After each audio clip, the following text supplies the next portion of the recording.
જય શ્રી કૃષ્ણ મિત્રો, નિત્ય સત્સંગમાં આપ સૌનું સ્વાગત છે। આજે આપણે સાંભળીશું શ્રી શિવ એકાદશ નામાવલી પાઠ।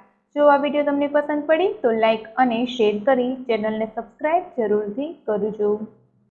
ભોળાનાથને રુદ્ર તરીકે પણ ઓળખવામાં આવે છે। શિવજીના 11 રુદ્ર સ્વરૂપોની પૂજા કરવાથી શત્રુઓના ભયથી મુક્તિ મળે છે। ભગવાન રુદ્ર એક જ છે, પરંતુ જગતના કલ્યાણ માટે તેઓ અનેક નામો અને રૂપોમાં અવતાર લે છે। મુખ્યત્વે 11 રુદ્ર છે। વેદોમાં શિવજીને ઘણા નામોથી ઓળખવામાં આવે છે, પરંતુ રુદ્ર નામ તે બધા નામોમાં શ્રેષ્ઠ માનવામાં આવે છે। ઉપનિષદમાં રુદ્રને વિશ્વના સ્વામી અને મહેશ્વર તરીકે વર્ણવવામાં આવ્યા છે।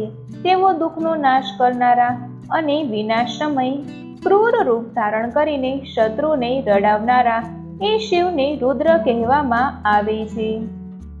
આ 11 નામોનો પાઠ કરવાથી શત્રુઓનો ભય દૂર થાય છે તથા આ 11 નામો ધન અને કીર્તિ આપનાર, મનુષ્યનું આયુષ્ય વધારનાર, સર્વ મનોકામના પૂર્ણ કરનાર, પાપોનો નાશ કરનાર અને અંતમાં સર્વ સુખ અને આનંદ આપનાર છે।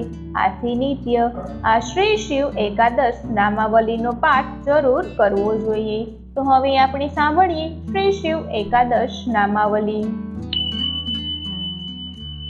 ઓમ અઘોરાય નમઃ, ઓમ પશુપતયે નમઃ, ઓમ શર્વાય નમઃ, ઓમ વિરૂપાક્ષાય નમઃ, ઓમ વિશ્વરૂપિણે નમઃ, ઓમ ત્રંબકાય નમઃ, ઓમ કર્પદીને નમઃ, ઓમ ભૈરવાય નમઃ, ઓમ શૂલપાણયે નમઃ, ઓમ ઈશાનાય નમઃ, ઓમ મહેશ્વરાય નમઃ। શ્રી શિવ એકાદશ નામાવલી સમાપ્ત। ઓમ તત્સત।